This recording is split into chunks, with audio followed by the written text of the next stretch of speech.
हाय दोस्तों, कैसे हो आप लोग। दोस्तों, उम्मीद करते हैं आप लोग अच्छे से होंगे। आपको पता होगा कि संसद का मानसून सत्र शुरू हो चुका है। संसद का मानसून सत्र शुरू होने के बाद जिस बात की उम्मीद सबसे ज़्यादा थी वही हुआ, अर्थात विपक्ष द्वारा हंगामे के भेंट पहला दिन चढ़ गया। और देखा जाए तो विपक्ष का जो हंगामा था वो भी जिस टॉपिक को लेकर के हंगामा उन्होंने किया वो काफ़ी अपने आप में शर्मिंदगी वाला टॉपिक था। और ये देश के लिए कहीं ना कहीं शर्मिंदगी की बात है, क्योंकि आपको पता ही होगा कि पिछले कुछ दिनों से एक वीडियो बहुत सोशल मीडिया पे वायरल हो रहा है।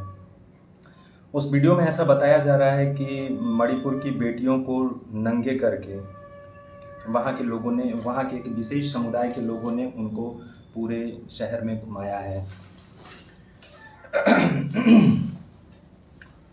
आपको पता ही होगा मणिपुर पिछले 2-3 महीनों से काफ़ी जल रहा है। मणिपुर अपने बहुत भयावह स्थिति में पहुंच चुका है।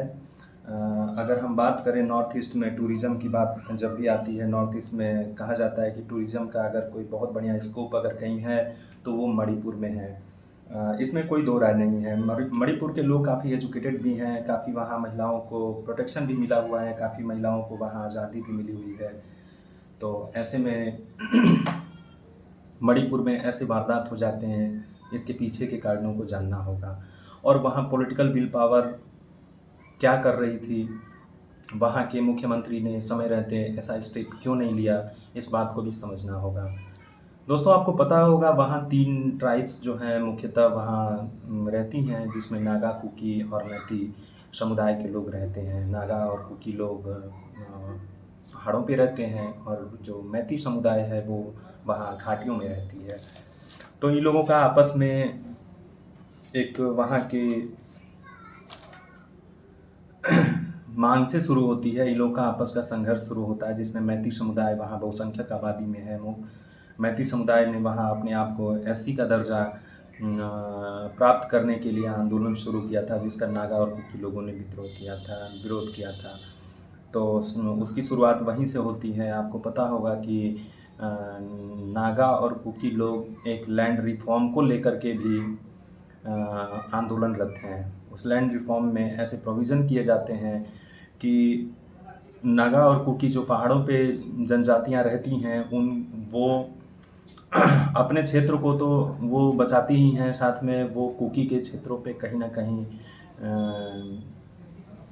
उनके क्षेत्रों में घुसने का प्रयास करती हैं। ऐसा रिफॉर्म में प्रावधान किया गया था, ऐसा मैती लोगों का कहना है। तो ये तो छोटा ओवरव्यू हुआ जिसकी वजह से ये हादसा हुआ। हमको इस पे नहीं जाना, हादसा क्यों हुआ, कैसे हुआ। हमको इस बात पे जाना है कि आखिर मणिपुर ऐसी स्थिति में क्यों पहुंचा कि वहाँ औरतों के साथ ऐसी दरिंदगी करनी पड़ी, औरतों के साथ ऐसा बुरा बर्ताव करना पड़ा, औरतों के साथ ऐसा कार्य उन्होंने किया कि पूरा देश आज शर्मिंदा है। और कहीं ना कहीं इस बात की चर्चा दुनिया के हर मीडिया में हो रही है। दोस्तों, हमारा समाज कितना भी आधुनिक हो जाए, कितना भी अपने आप को वो विकसित कर ले, लेकिन जिस समाज में महिलाओं के लिए सुरक्षित स्थान हम मुहैया नहीं करवा पाते हैं, वो समाज कभी विकसित नहीं हो सकता, वो समाज कभी आधुनिक की संज्ञा नहीं प्राप्त कर सकता। इसमें कहीं न कहीं प्रशासन की बहुत बड़ी फेल्योर रही है। हालाँकि आप देखने में ऐसा आ रहा है कि प्रशासन भी, वहाँ पुलिस प्रशासन हो, वहाँ जनरल एडमिनिस्ट्रेशन हो, वहाँ पे पॉलिटिकल जो विल पावर है वो भी कहीं न कहीं कई खेमों में बँट चुका है। और सब अपने-अपने खेमे को प्रोटेक्ट करने में लगे हुए हैं, सब अपने-अपने खेमे को सही सिद्ध करने में लगे हुए हैं। तो ऐसे में वहाँ इंसाफ़ की उम्मीद करना भी अपने आप में बेईमानी होगी, और हो भी ऐसा ही रहा है। महिलाओं के साथ जो दरिंदगी की गई है, वो चाहे हम मणिपुर की बात करें, चाहे हम राजस्थान की बात करें या छत्तीसगढ़ की बात करें, वो अपने आप में काफ़ी शर्मिंदगी वाली बात है। ऐसा अनुमान लगाया जा रहा है, आईएमएफ के एक डेटा से ऐसा पता चल रहा है कि आने वाले कुछ सालों में भारत एक विकासशील देश से विकसित देश की तरफ अग्रसर है, और वो अपना दर्जा शायद वो प्राप्त भी कर ले। लेकिन क्या ऐसे विकसित देश की कल्पना की जा सकती है? ऐसे देश में आधुनिकता की बात की जा सकती है जहाँ महिलाएं सुरक्षित नहीं हैं, जहाँ महिलाओं के साथ ऐसे प्रताड़ना भरे काम किए जाते हैं, ऐसी मुश्किल दौर से महिलाएं गुजरती हैं, तो क्या हम ऐसे समाज को विकसित होने का दर्जा दे सकते हैं? चूँकि ये आंकड़ों का खेल है, इस पे हम नहीं जाना चाहते। आंकड़ों के खेल में कुछ भी संभव है, लेकिन हमारी मानसिक दशा उतनी उन्नत कैसे होगी, ये तो कहने वाली बात है, ये सोचने वाली बात है और समझने वाली भी बात है। प्रधानमंत्री जी को ऐसा बताया जा रहा था कि वो काफ़ी मौन थे। आज उन्होंने संसद में उन्होंने कहा कि जो भी इसके पीछे संलिप्त था, जो भी अपराधी है, उसको हम कठोर से कठोर सज़ा देंगे।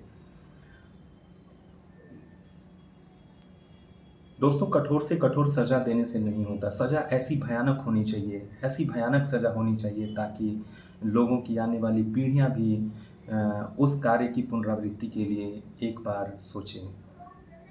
ऐसे भयानक नज़ीर पेश किए जाने चाहिए, ऐसे वारदातों में बिल्कुल लापरवाही नहीं करनी चाहिए और ऐसे वारदातों में बिल्कुल राजनीतिक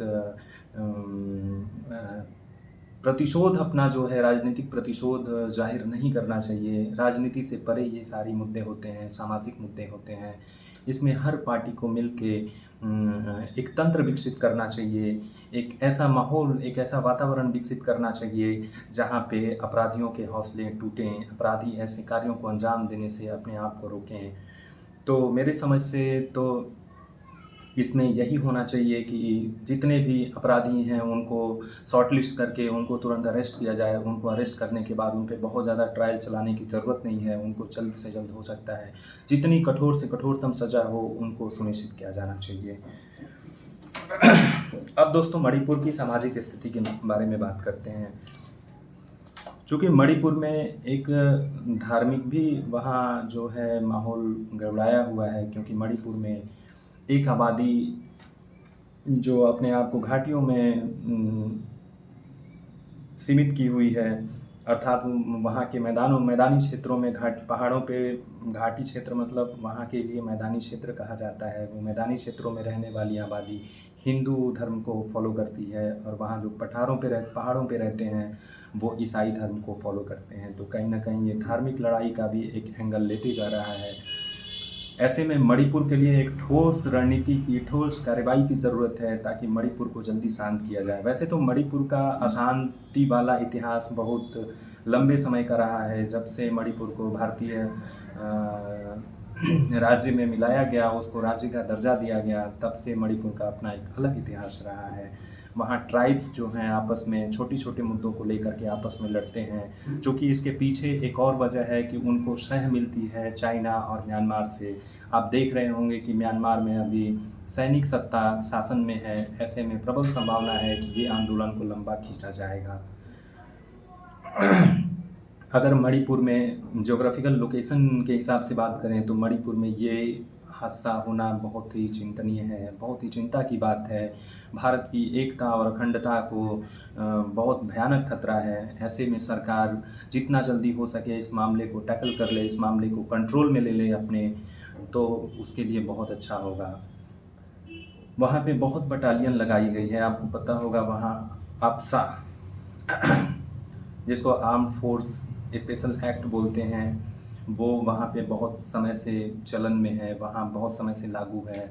उसमें क्या होता है कि वहाँ जो आर्मी होती है वो वहाँ पे कंट्रोल करती है, ऐसे उग्रवादियों को कंट्रोल करती है। वहाँ के पुलिस एडमिनिस्ट्रेशन को वो अपने कंट्रोल में ली रहती है। तो इसमें संभावना यही रहती है कि ऐसे उग्रवादी अपने पाँव नहीं पसार पाते हैं, ऐसे उग्रवादी अपने गतिविधियों को उतने खुले तौर पे अंजाम नहीं दे पाते हैं। तो मुझे लगता है कि मणिपुर में ये कानून को फिर से लागू किया जाना चाहिए। और जैसा कि विपक्ष की मांग है कि वहाँ तत्काल एन बीरेन सिंह, जो कि वहाँ मैती समुदाय से आते हैं, वो मुख्यमंत्री जो अभी हैं, उनको तत्काल बर्खास्त कर देना चाहिए और राष्ट्रपति शासन लगा देना चाहिए। तो मेरे हिसाब से ये बिल्कुल जायज़ मांग है और ऐसा करके मणिपुर की स्थिति को थोड़ा बहुत तो नियंत्रण में लाया ही जा सकता है। और मणिपुर में जो अशांत जो भी वर्ग है उनको जब तक राउंड टेबल पे बैठ के उनकी समस्याओं को सुलझा नहीं देते, उनकी समस्याओं को आप जान नहीं लेते, तब तक मणिपुर को शांत करना बहुत ही अपने आप में टफ़ काम है, बहुत ही अपने आप में मुश्किल काम है। ऐसे में मैं प्रधानमंत्री जी से और सरकार से, गृह मंत्री जी से हम सब यही उम्मीद करते हैं कि आप मणिपुर के लिए कोई ठोस रणनीति, कोई ठोस कार्रवाई करिए, अर्थात मणिपुर ऐसे ही जलता रहेगा और भारत के लिए खतरा पैदा करेगा। क्योंकि आप देखेंगे कि मणिपुर में ये समस्या है तो नागालैंड में ये समस्या कभी भी फैल सकती है। आप कल्पना कर सकते हैं कि नागालैंड में ये चीज़ें फैलेंगी तो फिर ये इसका दूर दूर तक कितना असर होगा। कश्मीर में भी ऐसे सेपरेटिस्ट जो मूवमेंट हैं वो भी अब धीरे धीरे क्या होंगे, उनको वो आगे आएंगे और एक चुनौती पेश करेंगे जो कि भारत की इंटरनल सिक्योरिटी के लिए बहुत बड़ा इशू हो जाएगा।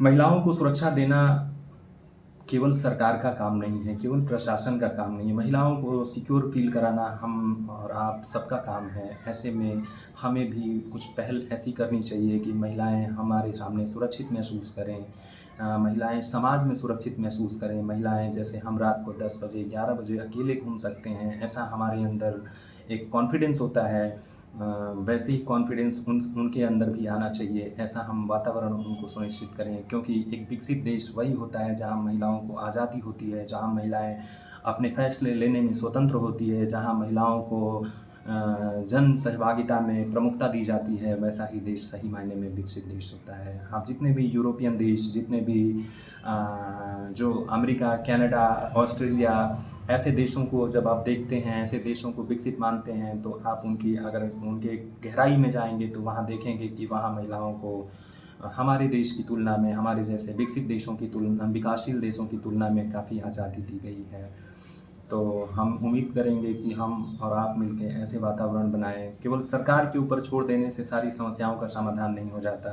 सरकार हमसे है, हम सरकार से नहीं है। हम मिलकर सरकार का गठन करते हैं, हम मिलकर चुनाव जो आयोजित होता है उसमें हम मिलके पीपल पार्टिसिपेशन के माध्यम से वह चुनाव कंडक्ट होता है। चुनाव कंडक्ट होने के बाद हमारे जनप्रतिनिधि जब वो संसद में जाते हैं तो हमारी बेहतरी के लिए कानून बनाते हैं। तो क्यों ना ऐसे जनप्रतिनिधियों को जो हमारे लिए काम नहीं करते, जो हमारी बेहतरी के लिए काम नहीं करते, जो अपने चंद स्वार्थों के लिए उस पद पे पहुंचते हैं, उनको हम वापस बुला लें। उनको हम अगले चुनाव में या अगले ऐसे अवसरों पे जहां उनको आगे बढ़ने का मौका हम देते हैं, उन अवसरों को हम उनके लिए काट दें।